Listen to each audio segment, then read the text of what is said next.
자, 여기는 피성년 후견인, 피한정 후견인, 피특정 후견인을 비교해서 보는 건데요. 57페이지 요 표를 잘 알아두시면 사실 정리가 다 끝나죠. 근데 피성년 후견인, 피한정 후견인 심판을 받은 자여야 된다는 거죠. 심판을 받아야 제한 능력자가 돼. 행위 능력은 형식적, 획일적으로 판단하기 때문에 그래요. 그래서 미성년자도 19세 미만 그러면 미성년자인 거죠. 아무리 걔가 똑똑해도 미성년자다. 다만 피특정 후견인은 행위 능력자라는 것, 제한 능력자가 아니죠. 그래서 우리 제한 능력자 그러면 미성한이 됩니다. 미성년자, 피성년 후견인, 피한정 후견인이 되죠. 그런데 이 사람들이 어떨 때 하느냐? 질병, 장애, 노령, 그 밖의 사유로 인한 정신적 제약, 신체적 제약은 아니에요. 신체적 제약은 아니고 정신적 제약으로.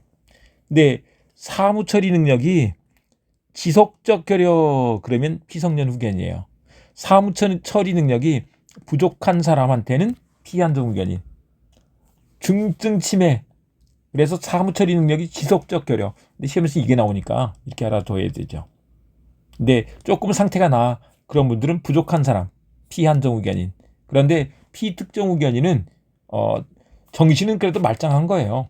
다만 일시적 후원 또는 특정한 사무에 관한 후원이 필요한 사람에 대해서 하는 것이다. 그런데 일정한 자의 청구가 필요하죠. 본배 사후 검사장의 청구에 의해서 하는 것이다. 직권으로 하는 게 아니에요. 법원 직권으로 하는 게 아니고 청구에 의해서. 네. 본인, 배우자, 사촌 이내의 친족, 후견인, 검사, 지방자치단체장. 근데 후견인과 관련해서 후견인, 후견 감독인이 있는데 이제 미성년 후견인 또 우리 피한정 후견인이 우리 피성년 후견 성년 후견 게시판을 청구할 수 있는 것인 거죠.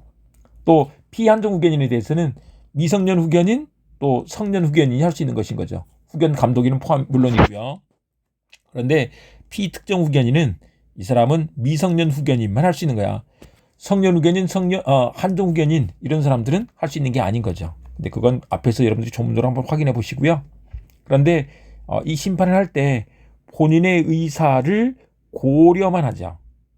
그런데 피특정 후견인과는 달라요. 피특정 후견인은 본인의 의사에 반해서는 할 수 없다 이렇게 되죠. 그래서 이것도 본인의 의사에 반하여 할 수 없다. 피성년 후견인에서 그러면 안 되는 거죠. 피한정 후견인에서 그러면 안 돼. 네. 이렇게 되고요. 가정법원의 필요적 심판 요건이 갖춰지면 하는 거야. 그리고 이것은 되면 이제 후견 등기부에 기재를 하게 되죠. 가족관계 등록부가 아니다. 가족관계 등록부가 아니고 후견 등기부에. 그런데 이 판단은 누가 하느냐? 가정법원이에요. 그래서 성년 후견 심판을 했더라도 이건 한정 후견이 맞아. 그러면 한정 후견 심판을 할 수도 있고 또 한정 후견 심판을 청구한 거예요. 그래도 성년 후견 심판이 맞아. 그러면 성년 후견 심판을 할 수 있다. 그걸 누가 한다? 판단은 법원이 한다는 것입니다. 그런데 피성년 후견인의 행위 능력과 관련해서 피성년 후견인은 동의를 받아서도 혼자 할 수 없어요. 동의를 받고 했어도 취소할 수 있다. 다만 취소할 수 없는 경우가 있죠. 근데 취소할 수 없는 범위를 정해놨을 때 또 일용품의 구입 같은 경우에는 취소할 수 없다는 것이다. 동네 시장 가는 거 이런 것들은 취소할 수 없다. 그런데 피한정 후견인 같은 경우는 기본적으로 행위 능력자예요. 행위 능력자인데 야 이거 동의받고 해라 라고 법원에서 정해줬어. 그런 걸 동의 유보라고 하는데 그때 이제 동의 없이 하면 취소할 수 있다 이렇게 되는 거죠. 물론 일용품의 구입은 취소할 수 없죠. 동의 유보가 있을 때 미성년자처럼 되는 거예요. 근데 피특정 후견인은 아예 처음부터 행위 능력자다. 제한 능력자가 아니라는 거. 그다음에 이제 법정 대리인과 관련해서 피성년 후견인에 대해서는 성년 후견인이 있는 거죠. 이것을 직권으로 선입을 한다. 그런데 그 권한은 어떻게 되느냐? 우리 미성년자의 법정 대리는 동대치, 동의권, 대리권, 취소권이 있죠. 그런데 여기는 대치만 있죠. 동의권이 없죠. 동의권이 없는 이유는 피성년 후견인은 동의를 받아서도 단독을 할 수 없기 때문에 동의를 받고 한 행위도 취소할 수 있는 것이기 때문에 동의권이 있는 게 말이 안 되죠. 그다음에 이제 피한정후견인에 대해서 한정후견이 있는데 이것도 직권으로 선임을 합니다. 근데 여기는 동의권 취소권이 원칙적으로 없어. 근데 유보가 됐을 때 있는 거지. 대리권도 원칙적으로 없어. 근데 대리권 수여 심판이 있으면 있다 이렇게 말한다. 그다음에 이제 특정후견인, 가정법원에 필요한 처분으로 특정후견인을 선임할 수 있게 되죠. 그리고 대리권 수여 심판이 있으면 법정 대리인이 된다는 것입니다. 그다음에 이제 원인이 종료했어요. 그러면 후견 종료 심판을 하게 되죠. 근데 앞으로 끝나는 거야. 이게 장래효 이렇게 되는 것이고, 상태가 좀 나아져서 한정후견 개시 심판하려고 해요. 그럼 성년후견은 종료해야지 되는 거죠. 그다음에 이제 한정후견 종료 심판도 마찬가지예요. 원인이 소멸했어. 그러면 종료 심판하게 된다. 장래효.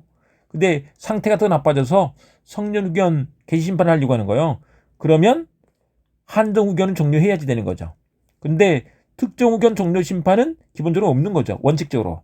없는 것이 아예 뭐예요? 특정한 사무 또 특정한 사무, 일시적 후원, 특정한 사무에 대한 것을 후원해 주는 것이기 때문에 그 시간 끝나면 또 그 일이 끝나면 자동으로 소멸하는 거예요.